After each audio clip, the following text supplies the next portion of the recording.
In 2013, with the release of Dragon Ball Battle of Gods, Dragon Ball was finally back after more than a decade-long break, and even more importantly, it was back in Akira Toriyama's hands. This movie debuted a new part of the Ki power system, that being God Ki, and it propelled Goku into a new realm of power. The source for this has sort of changed over the course of the 3 different canons it came across, but Goku says that not even a fusion of him and Vegeta would be enough to take down Beerus, and he needed to unlock Super Saiyan God. The super exciting guide says the Potara is more like a multiplicative amp, meaning that it's fighter times fighter rather than fighter plus fighter, and since he and Vegeta are rivals, they get a boost as well, which turns Vegito into the perfect fighter. I'm going to lowball this to its absolute maximum and use Frieza Saga power level since that's the last time we got numbers, but even assuming Goku never surpassed the 150 million he was at on Namek and Vegeta only ever caught up to that and never surpassed it, it would mean that Super Saiyan God at its bare minimum is an over 150 million times multiplier to your power level. And remember, I am lowballing to the utmost here. The true quantification for the multiplier is probably somewhere in the tens of billions.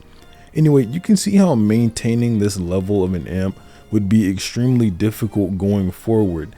This kind of stays consistent in Resurrection F, or I guess saying it stays consistent is sort of a stretch, but there isn't anything to specifically contradict the amp, since Frieza also debuts a new form to fight with Goku, and no one can contend with Frieza on Earth even when he's only in his first form. It is kind of crazy that Frieza can swap hands with Saiyan Beyond God Goku after training for only 4 months, but hey, whatever man, he's a prodigy. We'll get into that stuff a little bit later. This obviously had to change, and with Battle of Gods being redone in another format, you'd think that they'd make those changes, but they don't. The same statement is repeated inside of the Dragon Ball Super anime. But since the anime continues farther and past those points that the movies do, tons of other issues arise from an amp like this being present throughout the series. Krillin, Android 17, Android 18, Gohan, Broly, Frieza, Tournament of Power characters, Gamma 1, 2, Cell Max, Goten, Trunks, the Universe 6 Saiyans, and I can go on and on. Almost everyone surpasses this level of power without obtaining God Ki, which is just one point as to how God Ki sucks. I'll go over some of the pros of God Ki, but I mean, from the title and thumbnail, my take on this is already pretty clear, and I think for the most part, it sucks, and I'm gonna prove it with this video. Before we get started, I'd like to ask if you could leave a like on the video and subscribe to the channel, as I'd really appreciate it. To establish and prove why God Ki sucks, I think one of the more major points to bring to the table is just how useless it is. So let's go through all the pros of God Ki, and then we'll get into the list of cons as well. I want to say as well, while going over the pros, I'd like to give alternatives that I think would either make the story less contrived or would benefit the story in a way that is either consistent or more concise. So for the pros, we have an obvious big increase in strength. This I feel is God Ki's best pro because Dragon Ball has already shown us a consistency for getting stronger through transforming your body, and especially so for Saiyans. Might I add though that having a completely different ki type in this transformation was not needed, and in hindsight wasn't all that useful either. Super Saiyan God and Super Saiyan Blue never do anything super godly or even really come off that way due to their simplistic designs and lack of changing Goku's personality in any way, like Ultra Instinct or Ultra Ego seem to do. And Blue was pretty much gotten off screen, so it's not like a connection to the form from the audience could be built by watching Goku obtain it or anything like that. Goku says that God Ki opens up a whole new world of power for him, but as we see after he absorbs the power into his Super Saiyan and then ascends past that level in base, God Ki isn't needed for that. I actually would have been perfectly fine if Goku couldn't have never tapped into God Ki again, and instead just used his Super Saiyan forms with his new amped up power that he had obtained. If they were really wanting to bring God Ki back into the story, They should have done it with Ultra Instinct and Ultra Ego way later on. That would have boosted both of those forms' spots in the narrative and led to more hype for them overall. Although I guess since Ultra Instinct is one of the most popular things in anime, I'm not sure that was all too needed. Speaking of Ultra Instinct though, another pro of God Ki is that form. I'm only giving this a pass because this form actually does make Goku seem pretty godly and elegant when he fights, especially so in the manga version of Dragon Ball Super. Ultra Ego is also another pro for God Ki, considering I like the way it changes things up from the Super Saiyan forms, and a destruction god should probably use destruction energy and get stronger from it, although I do still have one problem with this form that I'll mention later.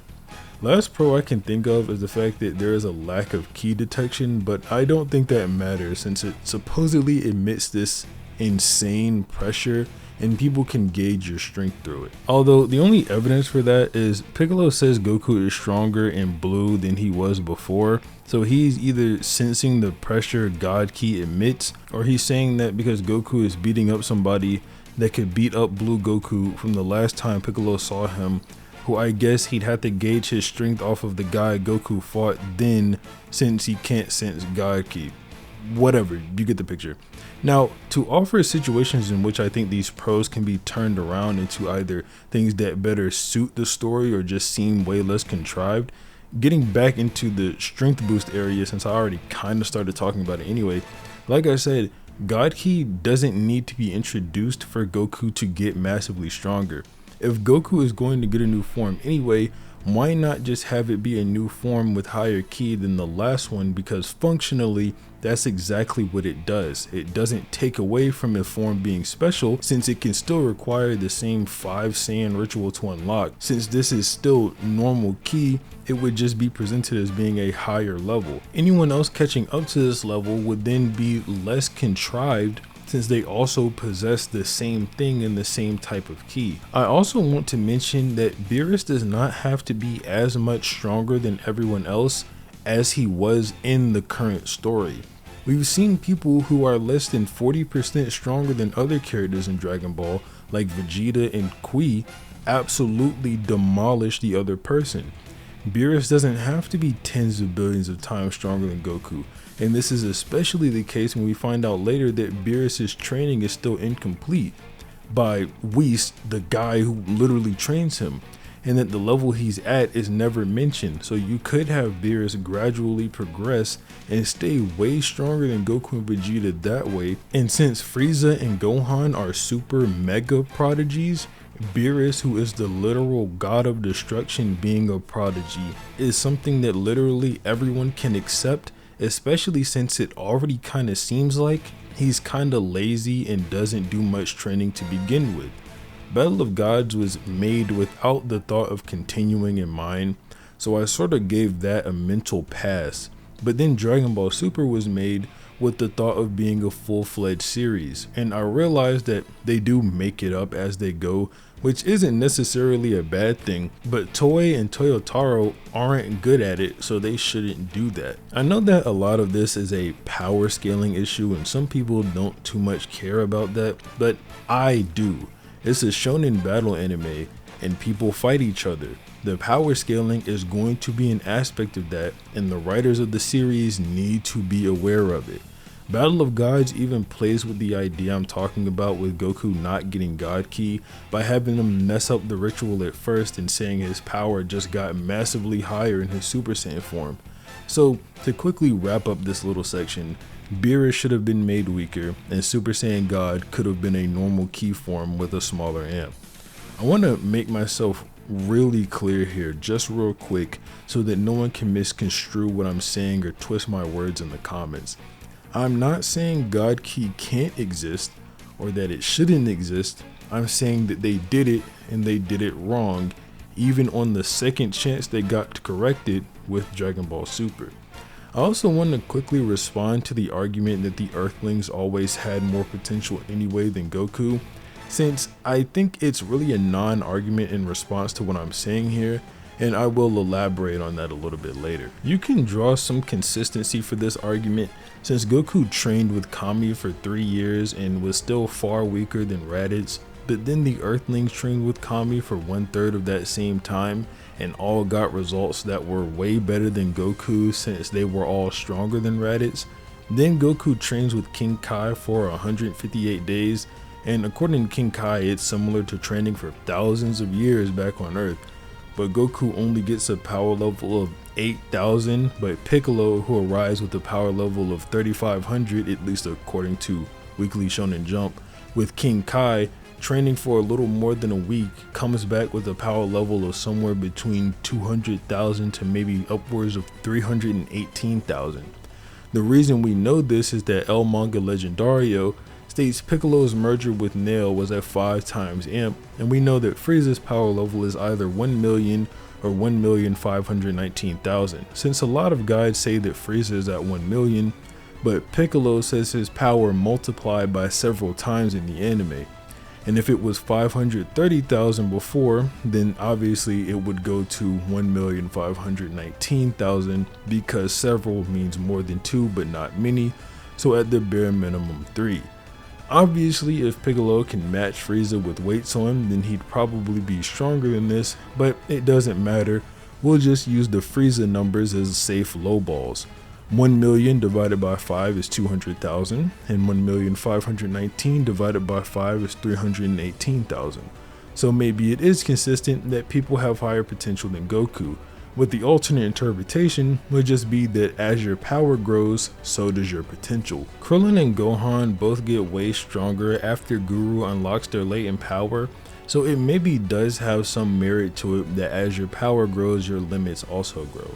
I know some people don't think Guru unlocks all your latent power due to Elder Kai's ritual on Gohan, but the Daizenshu actually does confirm that Guru does bring out your latent power, and then says that when Elder Kai does it, he makes that latent power go beyond its limits. But regardless, the Earthlings and Piccolo having higher potential than Goku doesn't make the difference between tens of billions of times stronger any less ridiculous. The things I've mentioned thus far are like a 5 times difference to its utmost with Piccolo, some higher number I don't care to look into. Even highballing it is probably somewhere around 5,000, and that might even be too much of a highball. Doesn't matter. But between that to tens of billions, and if anything, Goku's training in the Cell Arc Hyperbolic Time Chamber or Room of Spirit and Time proves he has the highest potential and best training methods, since none of the other fighters can catch up to him. We even get confirmation that the Supreme Kai is around the same level as Goku from the Cell Arc and is stronger than Piccolo 7 years later, who admits to not slacking on his training for those 7 years. So even after 2 trips into the Hyperbolic Time Chamber and 7 years of training, he couldn't catch up to Goku, who came out of the time chamber early and went into the time chamber weaker than Piccolo was when he went in. Ultra Instinct being God Ki is fine, I guess. I don't really have a big problem with it since it is a technique of the gods or whatever. This problem I have with Ultra Ego is sort of going to be me precogging the Dragon Ball Super anime and its inevitable return. In the anime, Goku and Frieza both control Hakai energy with normal ki, and that's kind of weird since normal ki can just like sort of overpower it. But I'll be fair and say that this was just a small amount from a seemingly weak god of destruction. However, in the exact same arc that Ultra Ego is introduced, Granola starts using a move that's exactly like Hakai, but just with normal ki. So like, it's kind of just ridiculous that they'd make the decision to introduce a bootleg that's almost the same as the original while giving Vegeta a form that uses that same energy. Then we have the lack of ki detection, which could have been great if they just didn't add the pressure that God Ki emits. It would make it to where Goku's opponents have to constantly keep their eyes on him when they fight him instead of just sensing where he's at least the opponents who, can't sense God Ki, like Jiren or somebody. Now we get into the cons of God Ki, and as short as the pros list was, the cons list is even shorter. But I think the cons just sort of slam the pros out anyway. God Ki is useless and normal ki just seems to be better. I'm going to touch on the latter option here first, since I already sort of ranted about how useless God Ki was throughout the video. Now, I made this list before, but let's get into it and go over it again. Krillin, Android 17, Android 18, Piccolo, Gohan, Broly, Frieza, a few Tournament of Power characters, Gamma 1 and 2, Cell Max, Goten, Trunks, the Universe 6 Saiyans, Granola, and Gas all surpass God Key levels without having to use God Key. I even talked about how Granola can use God Key like techniques, but just with his regular own key. Why is it that all of these people can surpass Goku from the Battle of Gods arc when Goku was already one of the strongest people on the planet before he got potentially tens of billions of times stronger in order to fight Beerus?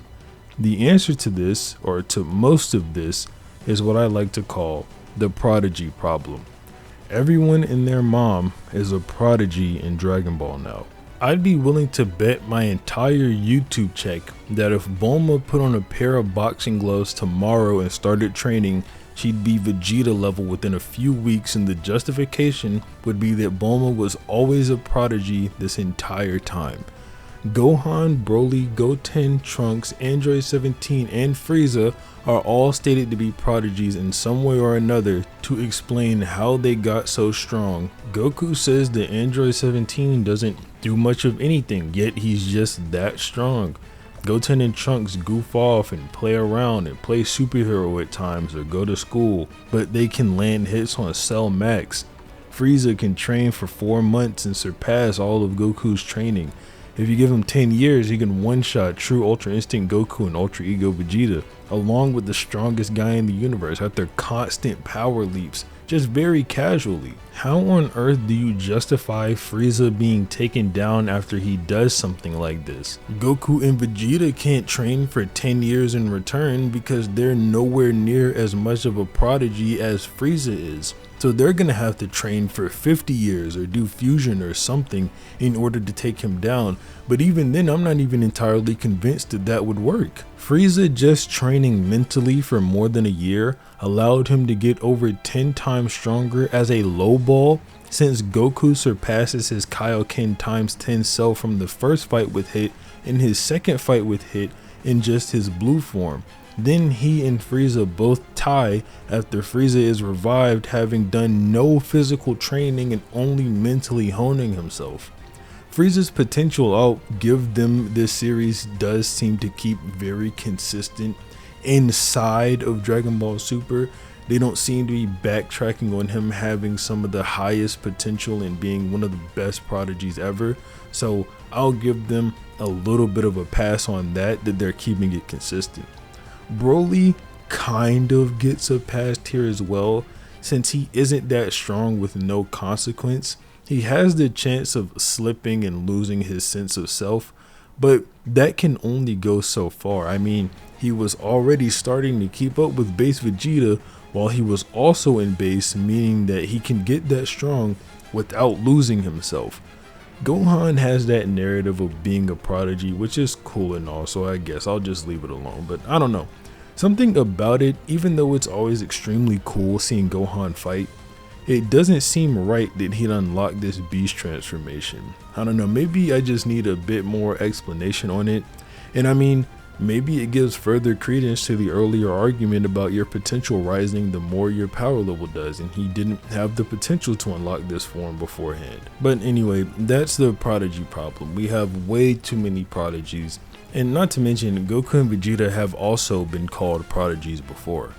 Gamma 1, 2, and Cell Max are made by Dr. Hito, who is a descendant of Dr. Gero, who, at least according to Dragon Ball Super, his androids have the potential to get up to Super Saiyan Blue levels of power, so I don't know, maybe this is just consistent.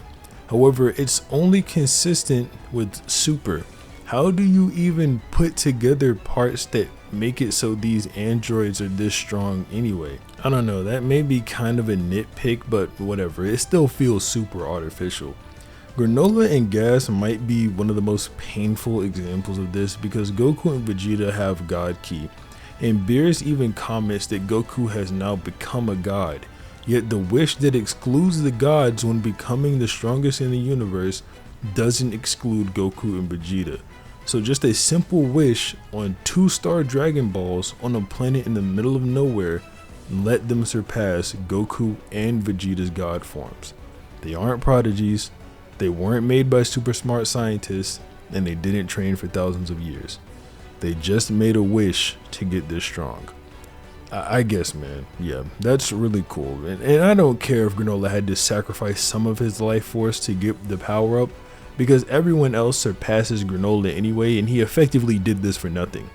Granola wanted to be stronger than Frieza, so he made the wish, then Goku surpassed him, Vegeta surpassed him, Gas surpassed him, and Frieza wasn't even in the universe when he made the wish, so it didn't matter anyway. So since you don't have to train with gods or do weird rituals to get stronger than God Ki users with normal Ki, it does seem like God Ki is just worse than normal Ki to me. It also means that everyone I listed, outside of the androids made by people, excluding Android 17, or the people who made wishes, had higher potential than Goku the entire time. Being real, I don't even know how Android 17 and 18 get stronger. They can't get weaker since they have unlimited Ki and stamina. How do they train and get stronger? Just raising their output? It would be nice to get an answer to questions like this, but 17 does nothing anyway and he's just as strong as Goku, so whatever.